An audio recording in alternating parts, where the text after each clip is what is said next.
Let me ask you a question here. Could you be criminal?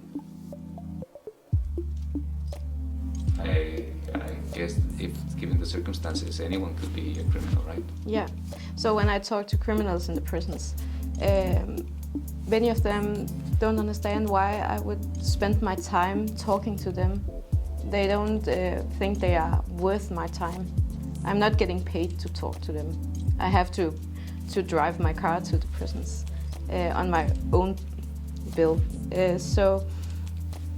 And in every case, they always ask, why are you spending your time? And my answer is, because it could be me sitting in your chair.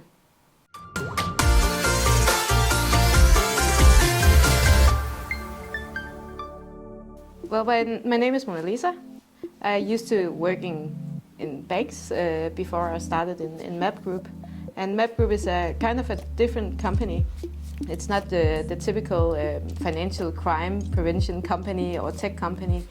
It's a company founded by two police officers who have worked with financial crime and with my experience from the banks and some developers who have developed our system to prevent and understand financial crime. So it's not just data, it's knowledge. Okay. So it's the criminal mindset in a machine. And I am the person who is putting all the knowledge from the criminals in the machine. Okay, so you have a history also in working in law enforcement, or what's your background? No, I used to be volunteer in the prisons, and I still am, talking to the criminals, learning their history. What did they do? Why did they do it? How are you today? What are you going to do next? And understand, who are these people? Are they evil, or are they just unlucky? Why did they became criminals? Was it because they have to, they needed to? Was it greed? All these things you have to understand to prevent crime in the future.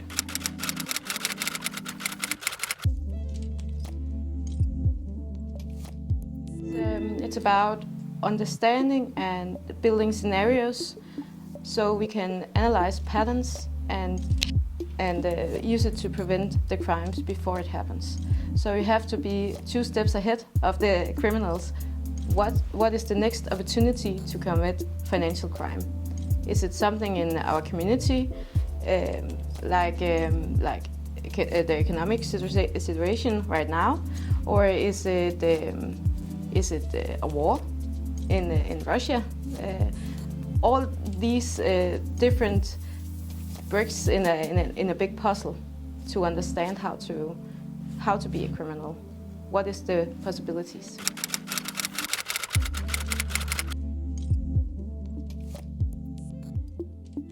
Financial crime is a huge market.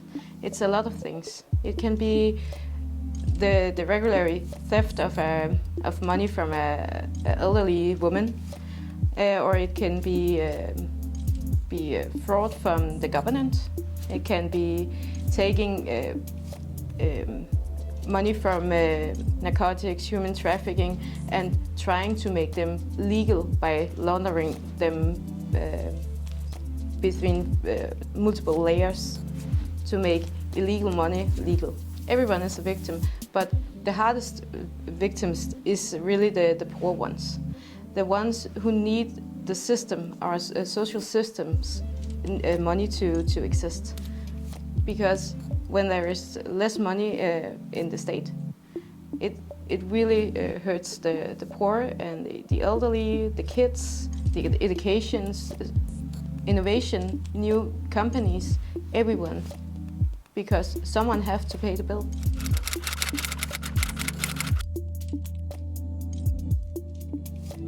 Well, they can be anyone.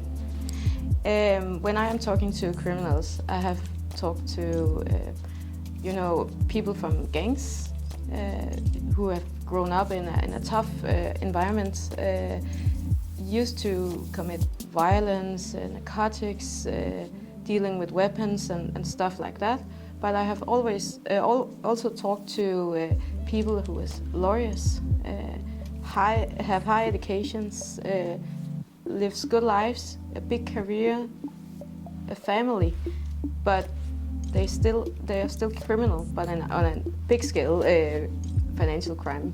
I had this criminal, an older man who has had his own company for 20 years, I think.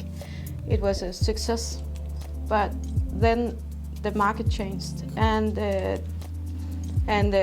economics in the company went bad, and he needed to get more money to exist.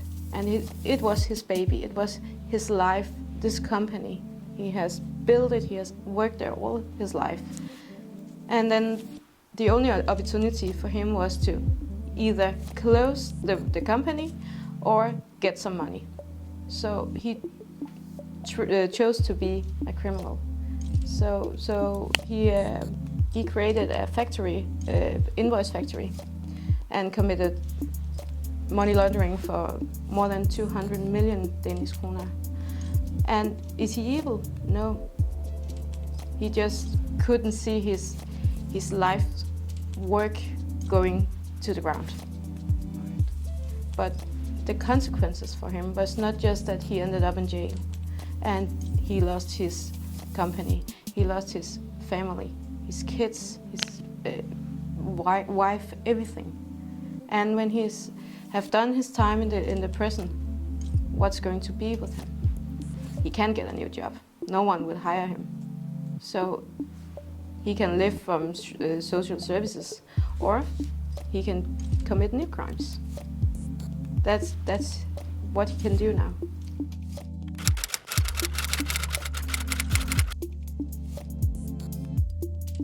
So you have to understand that financial crime is not just one thing.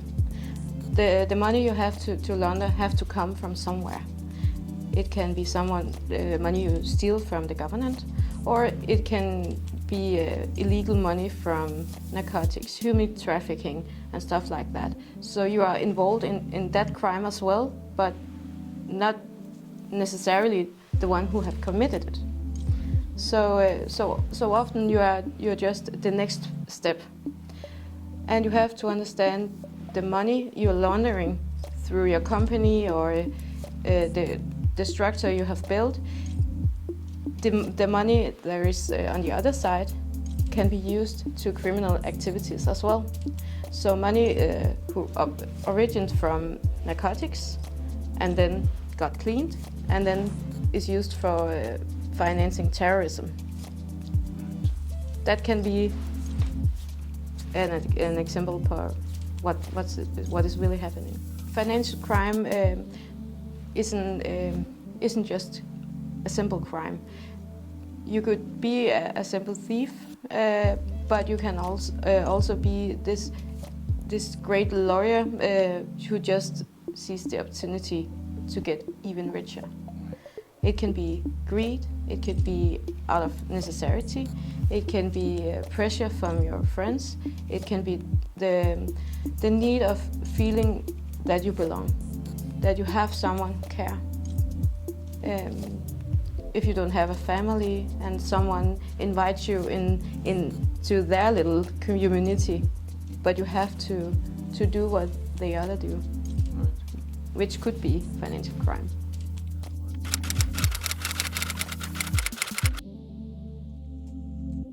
Of course. Let me ask you a question here. Could you be criminal? I guess if given the circumstances, anyone could be a criminal, right? Yeah. So when I talk to criminals in the prisons, many of them don't understand why I would spend my time talking to them. They don't think they are worth my time. I'm not getting paid to talk to them. I have to drive my car to the prisons on my own bill. And in every case, they always ask, why are you spending your time? And my answer is, because it could be me sitting in your chair. I don't know what is going to happen to me in 10 or 20 years. Maybe I need to be a criminal. If there is no other choice, maybe I can be pressured to do financial crimes. It could be threats against my kids or my husband or my life, that I would need to do something for this. So that is why the criminals want to talk to me, and we have to understand that prevention, and after the crime to take the criminal's hand and help them not to be a criminal anymore. We have to stop it, and we have to understand and not blame them. See the person behind the criminal activity.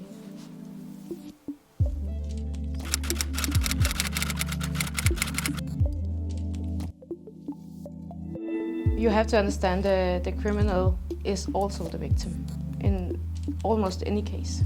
So you have to understand that putting a criminal into a jail, yeah, you have to do it because you have to make the victims feel heard, and you have to have some kind of punishment. But I think the best kind of punishment, and to make the world understand the criminal mindset, is to be very open about what is happening. How are we going to deal with it? How are we going to make the criminal mind pay for the crime? So basically take control of their economical situation when they're out. Make them pay. Even if it's just a little fraud case for a couple of thousands, you have to make them pay back at least some of it to make it feel right.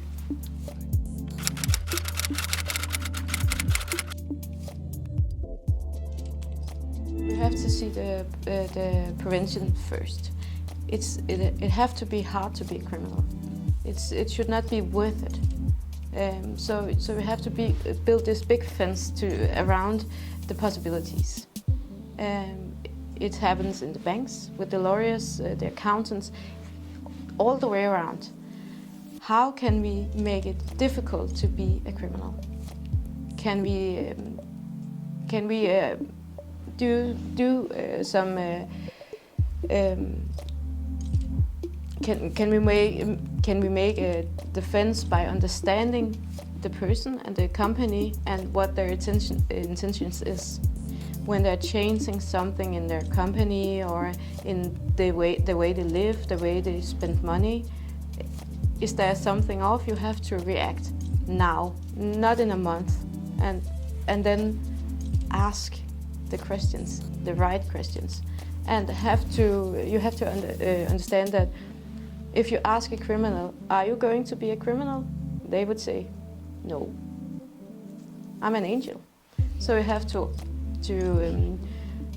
do the background check. And we have so much open data that you can use to do this. For example, in Denmark, if you're having a restaurant, you have to have approval to work with food. But still, in Denmark, we have a lot of restaurants who don't have that approval because you're asking the criminal to fix it themselves. Instead of saying, "You're working with this, to do this, you need this." So that you can stop millions of Danish kroners every year from going through a money laundering machine, even one data point.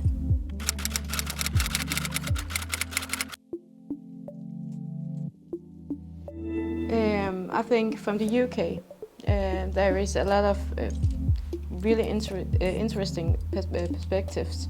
For many twins, it's actually starting there, I think, and then moving on to the Nordics. So you have to see what kind of financial crime is this, how are they doing it in the UK, and maybe in Germany, Sweden, Norway, and what do we see in this country? So what is the possibilities? Financial crime in Denmark and Sweden is not the same. because we have different laws. Just to take an easy example, the VAT. In Denmark, you have to pay VAT on everything, and it's a high level. It's expensive. In Sweden, there is a whole other rules, so it's easier if you're buying candy. Buy it in Sweden; it's cheaper, and then it's a possibility.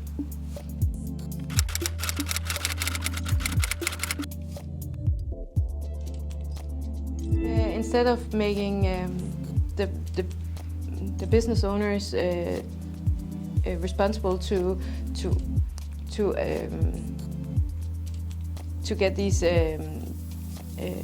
permissions to work the businesses, it have to be something. Okay, you want to do this, you have to do this, this, and this, all the way down, because it's a lot of work. And it's not worth that time. So you can close that door, and then there will be another one. And always you have to talk with your colleagues in the other countries. What are you seeing? I can't know everything. So for me, it's essential to talk to people every day, from Norway, Sweden, UK, or just different areas of Denmark.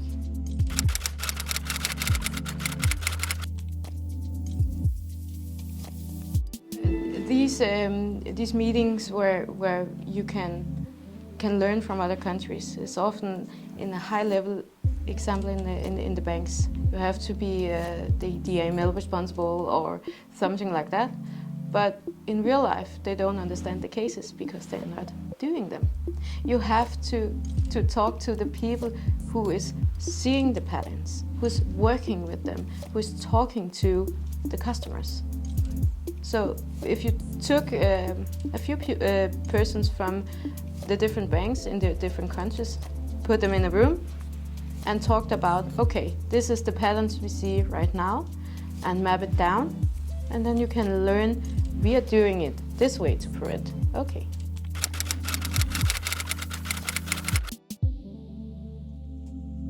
When you are out of prison, you just have to take care of yourself.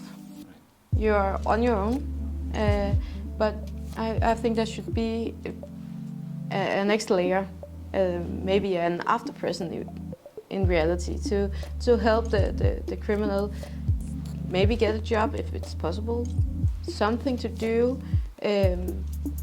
get a nice home where they can live and see themselves, and you have to offer them someone to talk to and someone they can call if they are having thoughts about committing new crimes. So even just listening, that would be a huge step.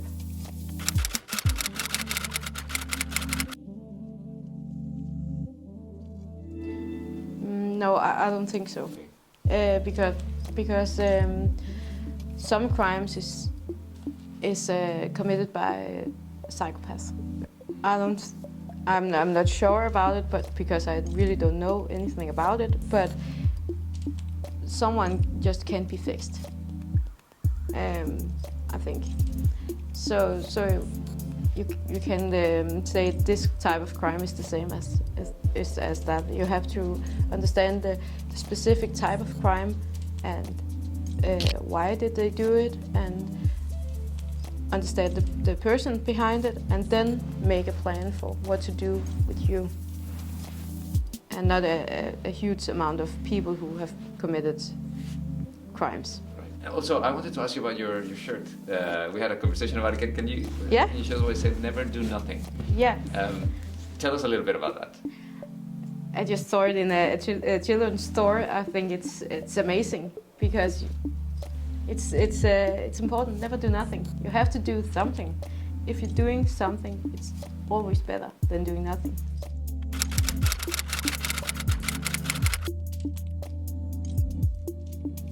Yeah. The biggest challenge right now is the banks are afraid to be over compliant. The law says that we have to do this. Why should we do more? And to answer that question best, I think you have to see, is it ethical to do what you do today, or could you do more? And the answer I get back is always, but it's expensive to do more. Yeah, but you don't being abused to be a part of financial crimes. You are actually helping to prevent and combat financial crime by doing things in another way. You use a lot less time, and therefore you can save a lot of money, because when you do, you don't have to work harder just to work smarter. Right. And understand by using tools that shows you the whole picture of financial crime.